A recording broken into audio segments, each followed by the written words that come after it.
जुहू इलाके में 40-50 हज़ार लोगों की आबादी वाला बसेगा एक नया शहर। इससे जुहू का इंफ्रास्ट्रक्चर चरमरा जाएगा। कांग्रेस नेता मोहसिन हैदर का बीएमसी पर गंभीर आरोप। जुहू इलाके का ये ग्राउंड, जिसका सीटीएस नंबर 198 है, जिसमें थोड़ी हरियाली है और जो अभी पूरी तरह से खाली दिख रहा है, जल्द ही यहाँ पूरे मुंबई शहर के पीएपी अर्थात प्रोजेक्ट अफेक्टेड लोगों के लिए 10,000 फ्लैट बनकर तैयार होने वाले हैं, जिसमें 40-50 हज़ार लोगों की आबादी वाला नया शहर बसने जा रहा है। जुहू जेवीपीडी वालों के लिए यह खबर किसी भयानक सपने से कम नहीं है। जुहू की ट्रैफिक से पहले से परेशान जुहू वासी इस फैसले का विरोध कर रहे हैं।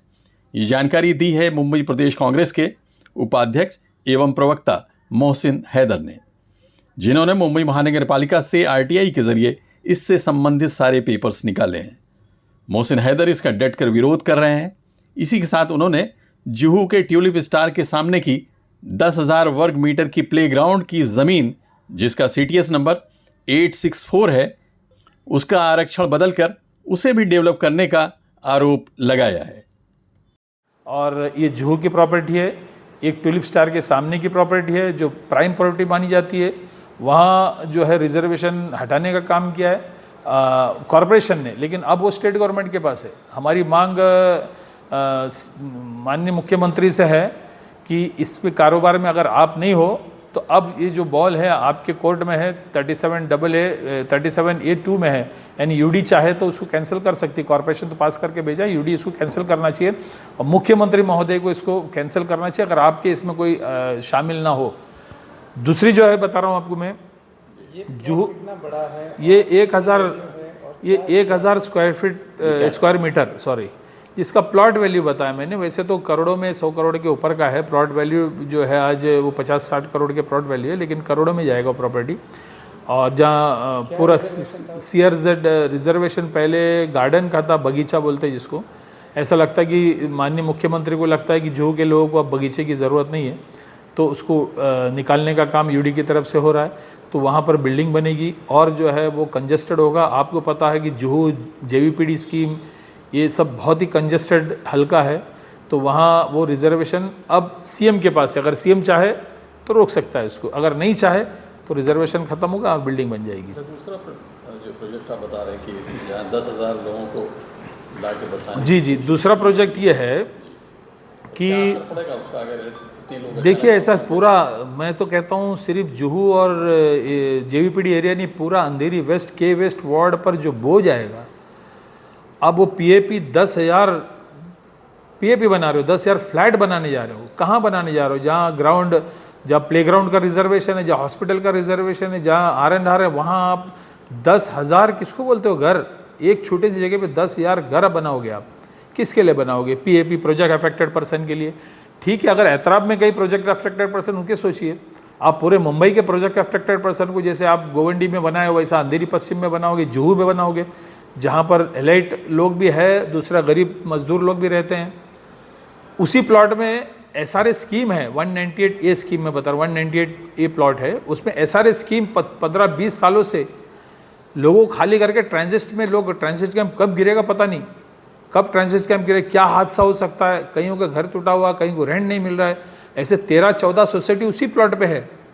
उसका आप डेवलप, लोकेशन क्या है, कहाँ? ये असल में DN नगर का जो DN नगर जेवीपीडी स्कीम से आप जाओगे, जहाँ राज बब्बर साहब वगैरह के जो बंगले, वहाँ से आप जाओगे आगे, तो वहीं से राइट साइड में, रास्ता भी नहीं है उसको, लेकिन रास्ते का भी प्रपोजल पुट अप किया, RL करेंगे। एक 4 फुट का रोड है, उसको हम RL करेंगे। अभी तो उसमें बहुत सारे घर बसे हुए।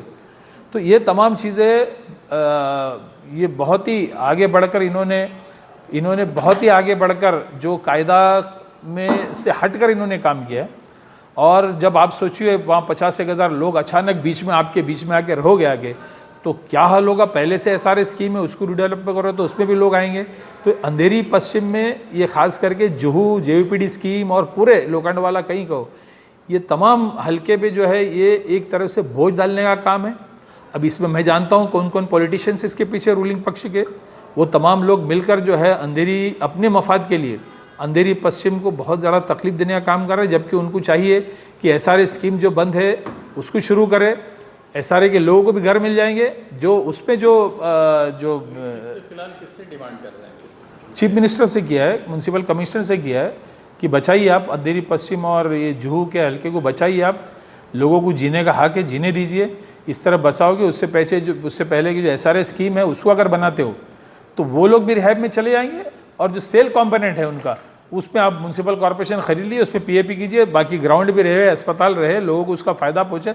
इस तरह का जुल्म ज़्यादती अंधेरी पश्चिम में ना करे, ये मैं रिक्वेस्ट माननीय कमिश्नर से, माननीय जो है मुख्यमंत्री महोदय से पत्र के द्वारा मांग किया हूँ। इस मौके पर मुंबई कांग्रेस के उपाध्यक्ष और मनपा के विरोधी दल के पूर्व उपनेता अशरफ आजमी भी मौजूद थे। उन्होंने कहा कि किसी भी बड़े शहर के लिए ये बहुत ज़रूरी है कि वहाँ पूरे शहर के कम से कम 8% हिस्से में हरियाली हो या फिर खुले मैदान हो, ताकि शहरियों को वायु प्रदूषण संबंधी तकलीफ का सामना न करना पड़े। जबकि मुंबई शहर की अगर बात की जाए तो यहाँ इस वक्त सिर्फ 0.3% हिस्से में हरियाली या फिर खुले मैदान है। इस स्थिति में आप सोच सकते हैं कि यहाँ के लोग किस तरह से अपनी ज़िंदगी गुजार रहे हैं। मुंबई महानगर पालिका पिछले 3 वर्षों में जिस तरह के प्रस्ताव ला रही है, जिस तरह से काम कर रही है, चाहे वो टेंडर के माध्यम से हो या फिर इम्प्रूवमेंट कमेटी के अलग अलग जगहों के रिजर्वेशन को बदलने की बात हो, 2014-34 का प्लान जो है वो बन चुका था। उसमें कई हज़ार एप्लीकेशंस आई थी, प्रस्ताव आए थे, इसको डिजिटलाइजेशन कीजिए, इसको इस तरह से कीजिए। महानगर पालिका ने सबके ऊपर चर्चा करके महीनों तक ये प्रोसेस चला और उसके बाद 20 साल का नया DP प्लान लाया था। जिस प्रपोज़ल के बारे में मोहसिन हैदर साहब ने बात की अभी, उस प्रपोज़ल के बारे में सिर्फ आपको ये बता दूं मैं कि इस तरह का प्रस्ताव पहले आया था, लेकिन महानगर पालिका ने जब बॉडी थी जनरल महानगर पालिका की, तो उसमें इस तरह के प्रस्ताव को नकार दिया गया था। 10,000 फुट के जगह पर पार्क का रिजर्वेशन अगर है तो उस रिजर्वेशन को डी रिजर्व करके वहाँ पर रेसिडेंट्स को अप्रूवल नहीं दिया जा सकता। इस तरह की कार्रवाई करने से वहाँ के जो फैसिलिटीज़ हैं, जो वहाँ पर जो रोज़मर्रा की ज़िंदगी में जो ज़रूरत की चीज़ें हैं, पानी है, फुटपाथ है, रास्ते हैं, गलियाँ हैं, लाइट है, बाकी की सब चीज़ों को प्रॉब्लम होगा। तो इस तरह के प्रस्ताव नामंजूर किए गए थे। लेकिन जिस तरह से पिछले 3 वर्षों में महानगर पालिका ने सरकार के दबाव में आकर जिस तरह से डी रिजर्वेशन करने का, बहुत है अभी तो कई चीज़ें हैं, तो हमने शुरुआत की 1-2 चीज़ों की, अलग अलग जगहों पे रिजर्वेशन की। तो ये जो किया है इन्होंने, उसके बारे में जो ये करने जा रहे हैं वो कहीं ना कहीं मुंबई करों के साथ अन्याय है और जुल्म हो रहा है। मुंबई जैसे शहर में, एक इंटरनेशनल शहर में, अगर दुनिया के नक्शे पे आप जाएं तो कम से कम 8% मिनिमम ओपन स्पेस यानी खुली जगह होनी चाहिए, और मुंबई शहर में सिर्फ 0.3% है। तो यानी इसमें कहना यह है कि नाक तो पहले दबी हुई, अब गला भी दबा रहे हैं। नहीं, गला पहले दबा हुआ है, अब नाक भी बंद कर रहे हैं। अगर नाक बंद करेंगे तो जिएगा कैसे? मुंबई शहर अनेक बीमारियों से जूझ रहा है। हाई डेंसिटी का इलाका है, बहुत स्लम्स हैं, 60% वहाँ पर बीमारियाँ हैं, ओपन स्पेस की कमी है, प्लेग्राउंड्स की कमी है, हॉस्पिटल्स की कमी है, स्कूल की कमी है। उसके बावजूद इस तरह के रिजर्वेशन को जो सरकार ख़त्म कर रही है, उस रिजर्वेशन को बहाल किया जाए। अदरवाइज़ हम ये डिमांड करते हैं कि अगर नई सरकार आती है तो हमारा ये मुद्दा रहेगा कि इस तरह के प्रपोजल्स को रिजेक्ट करके और वहाँ के लोगों के साथ न्याय किया जाए। कांग्रेस के इन दोनों नेताओं ने कहा कि BMC प्रशासन को इस संबंध में किसी तरह का बड़ा फैसला लेने से पहले जनप्रतिनिधियों और स्थानीय लोगों की राय लेनी चाहिए। लेकिन इस समय BMC में ना तो स्थायी समिति है, ना ही मनपा सदन है जिससे ये मुद्दे चर्चा के लिए लाए जाएं। अब यहाँ प्रशासन की पूरी तरह से मर्जी चल रही है।